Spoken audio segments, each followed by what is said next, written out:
नमस्कार, SBT news में आपका स्वागत है। पेश है 4 अप्रैल गुरुवार सुबह 11:15 बजे राजस्थान की बड़ी खबरें।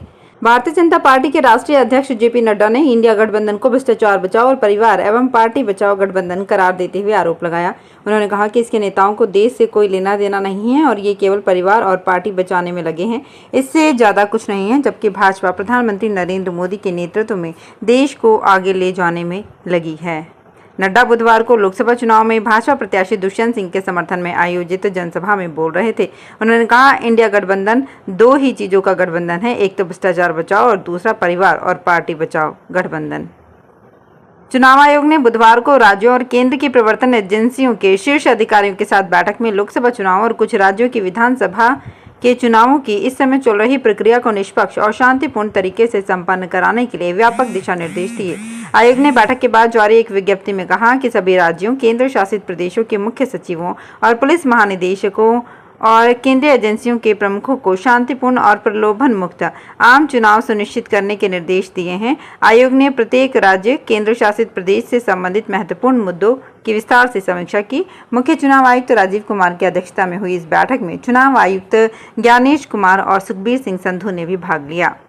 हिमाचल प्रदेश में 7वें और आखिरी चरण में लोकसभा के चुनाव होने हैं। मंडी संसदीय क्षेत्र से भारतीय जनता पार्टी ने बॉलीवुड अभिनेत्री कंगना रनौत को अपना प्रत्याशी बनाया है। कंगना रनौत ने बुधवार को जिला मंडी के तहत आने वाली करसोग विधानसभा क्षेत्र में प्रचार किया। इस दौरान कंगना रनौत ने कहा कि इंडिया गठबंधन एक जहरीला मिश्रण है, वहीं दूसरी तरफ नरेंद्र मोदी है। उन्होंने कहा कि नरेंद्र मोदी का नाम भी भगवान विष्णु के नाम पर है। ऐसे में ये कहा जा सकता है कि वो भी उनके ही अंश हैं जो हमारा पालन कर रहे हैं। मंडी संसदीय क्षेत्र से भारतीय जनता पार्टी के प्रत्याशी कंगना रनौत ने कहा कि प्रधानमंत्री नरेंद्र मोदी ने सिर्फ राम मंदिर की स्थापना नहीं की, बल्कि भगवान राम का चरित्र भी स्थापित किया है। उन्होंने कहा कि भगवान राम का चरित्र विशाल है, प्रधानमंत्री भी राम के अंश का प्रतीक हैं। राजस्थान में वेस्टर्न डिस्टर्बेंस के असर से बुधवार दोपहर बाद चूरू और सीकर जिले के कई इलाकों में बारिश हुई। बीकानेर और नागौर के कुछ ग्रामीण इलाकों में भी हल्की बूंदाबांदी हुई। जोधपुर, बीकानेर, जयपुर, भरतपुर और अजमेर संभाग के जिलों में बादल छाए रहे। इससे दिन के तापमान में 2 से 3 डिग्री सेल्सियस तक की गिरावट हुई। लोगों को गर्मी से काफी राहत मिली। जयपुर मौसम केंद्र से जारी फोरकास्ट के मुताबिक 5 अप्रैल से एक दूसरा सिस्टम फिर से उत्तर भारत में एक्टिव होगा, जिसके असर से कुछ राज्यों में आंशिक तौर पर बादल छा सकते हैं, लेकिन बारिश होने की संभावना कम है। इस कारण अगले 2-3 दिन राज्य में तापमान 44 डिग्री सेल्सियस से नीचे रह सकता है। पूर्व कांग्रेस नेता एवं बॉक्सिंग खिलाड़ी विजेंद्र सिंह बुधवार को यहां भारतीय जनता पार्टी में शामिल हो गए। पार्टी के केंद्रीय कार्यालय में भाजपा के राष्ट्रीय महासचिव विनोद तावड़े, राष्ट्रीय मीडिया के सह प्रमुख डॉक्टर संजय मयूख, विधायक एवं लोकसभा प्रत्याशी रामवीर सिंह बिधूड़ी और दिल्ली भाजपा प्रदेश के वरिष्ठ नेता राजीव बब्बर की उपस्थिति में वो भाजपा में शामिल हुए। राजस्थान में भीलवाड़ा लोकसभा क्षेत्र से कांग्रेस प्रत्याशी डॉक्टर सीपी जोशी ने कहा है कि वर्ष 2014 के बाद देश में कृषि और शिक्षा के क्षेत्र में कितना क्या हुआ, ये सब जनता के सामने है और इससे पहले जो कुछ हुआ वो भी सबको पता है। राजस्थान माध्यमिक शिक्षा बोर्ड की ओर से राज्य स्तरीय प्रतिभा खोज प्रतियोगिता 2024 के लिए ऑनलाइन आवेदन प्रक्रिया शुरू हो गई है। बोर्ड के सचिव कैलाश चंद्र शर्मा ने बुधवार को यहां बताया कि प्रतिभा खोज परीक्षा का आयोजन राज्य के सभी जिला मुख्यालयों पर 12 मई को एक पारी में सुबह 9 से 1 बजे तक होगा। भारतीय शिक्षा बोर्ड के कार्यवाहक अध्यक्ष डॉक्टर NP सिंह ने कहा कि वर्तमान शिक्षा में भारत के मूल संस्कार, संस्कृति और मानव मूल्यों को दरकिनार कर दिया गया है, जिसके फलस्वरूप आज की पीढ़ी भौतिकवादी एवं विघटनकारी होती जा रही है। इसलिए हमें अभी चेतना होगा और शिक्षा पद्धति को राष्ट्रोन्मुखी बनाना होगा।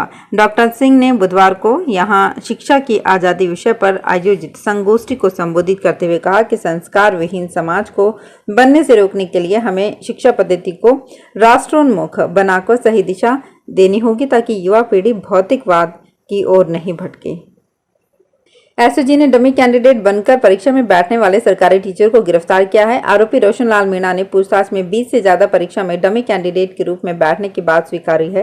रोशन लाल मीणा ने पुलिस को 6 लोगों की जानकारी दी है, जिनके लिए उसने डमी कैंडिडेट बनकर परीक्षा दी थी। इनमें से 5 लोग मौजूदा समय में सरकारी नौकरी कर रहे हैं। डीआईजी पारिस देशमुख ने बताया कि दौसा के सरकारी टीचर रोशन लाल मीणा साल 2017 से सरकारी टीचर हैं। फिलहाल सरकारी अंग्रेजी मीडियम स्कूल प्यारीवास में ग्रेड 3 टीचर हैं। वो राज्य सरकार की 16 और भारत सरकार की 4 परीक्षा में बैठा है। सरकारी टीचर लगने से पहले वो डमी कैंडिडेट बनकर परीक्षा में बैठ रहा था। राजस्थान पुलिस की आईबी यूनिट में तैनात साल 2018 बैच के एसआई मनीष मीणा, उसके सगे भाई दिनेश मीणा के लिए भी आरोपी ने डमी कैंडिडेट के रूप में परीक्षा दी थी। प्रधानमंत्री नरेंद्र मोदी 4 अप्रैल यानी गुरुवार को बिहार दौरे पर आ रहे हैं। इसे लेकर प्रशासन की ओर से तैयारियां लगभग पूरी हो गई हैं। पीएम मोदी बिहार के जमुई में लोकसभा के लिए राज्य में पहली जनसभा करने वाले हैं। आपको बता दें कि एनडीए गठबंधन के तहत लोजपा रामविलास के उम्मीदवार अरुण भारती के समर्थन में रैली को संबोधित करने वाले हैं। पीएम मोदी के दौरे को लेकर सुरक्षा के पुख्ता इंतजाम किए गए हैं। संभावना करीब 5 लाख से ज्यादा लोग इस रैली में शामिल होंगे। दिल्ली के मुख्यमंत्री अरविंद केजरीवाल ने अपनी गिरफ्तारी और रिमांड को दिल्ली हाईकोर्ट में चुनौती दी है। जस्टिस स्वर्णकांता शर्मा की अदालत में सुनवाई चल रही है। केजरीवाल की ओर से सीनियर एडवोकेट अभिषेक मनु सिंघवी और एडवोकेट विक्रम चौधरी मौजूद हैं। ईडी की तरफ से एएससी एसवी राजू ने पैरवी की। सिंघवी ने कहा, लेवल प्लेइंग को ध्यान में रखते हुए ये बहुत इंपॉर्टेंट केस है। इसमें स्वतंत्र और निष्पक्ष लोकसभा चुनाव शामिल हैं, जो लोकतंत्र का हिस्सा है। इससे हमारा मूलभूत ढांचा बनता है। केजरीवाल की गिरफ्तारी से ये निश्चित हो गया है कि वो लोकतांत्रिक गतिविधियों में शामिल नहीं हो पाएंगे। बिहार में लोक जनशक्ति पार्टी के राष्ट्रीय अध्यक्ष चिराग पासवान को बड़ा झटका लगा है। पूर्व सांसद अरुण कुमार के बाद 22 नेताओं ने पार्टी से इस्तीफा दे दिया है। इसमें पार्टी के राष्ट्रीय उपाध्यक्ष रेणु कुशवाहा, प्रदेश प्रवक्ता प्रोफेसर विनीत सिंह, राष्ट्रीय महासचिव सतीश कुमार, प्रदेश संगठन सचिव ए रविंद्र सिंह समेत प्रदेश उपाध्यक्ष और महासचिव भी शामिल हैं। ये सभी नेता टिकट बंटवारे से नाराज हैं। नाराज नेताओं ने सूची जारी की है, जिसमें प्रोफेसर विनीत सिंह भी शामिल हैं। हालांकि प्रोफेसर विनीत सिंह ने इस्तीफे की खबर को गलत बताया है। उन्होंने कहा कि लोजपा में कोई भी निर्णय लोकतांत्रिक तरीके से होता है। प्रधानमंत्री नरेंद्र मोदी ने बुधवार को ताइवान में आए भूकंप में जानमाल के नुकसान पर दुख जताया और देश के लोगों के साथ भारत की एकजुटता जाहिर की। उन्होंने एक्स पर कहा कि ताइवान में भूकंप के कारण जानमाल के नुकसान से बहुत दुखी हूं। शोक संतप्त परिवारों के प्रति हमारी हार्दिक संवेदना और घायलों के शीघ्र स्वस्थ होने की कामना करता हूं। हम ताइवान के लचीले लोगों के साथ एकजुटता से खड़े हैं, क्योंकि वे तकलीफ सह रहे हैं। गौरतलब है कि बुधवार को सुबह के व्यस्त समय के दौरान ताइवान में पिछले 25 साल के सबसे शक्तिशाली भूकंप आया, जिसमें 9 लोगों की मौत हो गई, दर्जनों फंस गए और कुछ निवासियों को क्षतिग्रस्त इमारतों की खिड़कियों से बाहर निकालना पड़ा। राजसमंद जिले में संचालित आंगनबाड़ी केंद्रों में अध्ययनरत बच्चों को केंद्रों पर ही बना गर्म पोषाहार मिलेगा।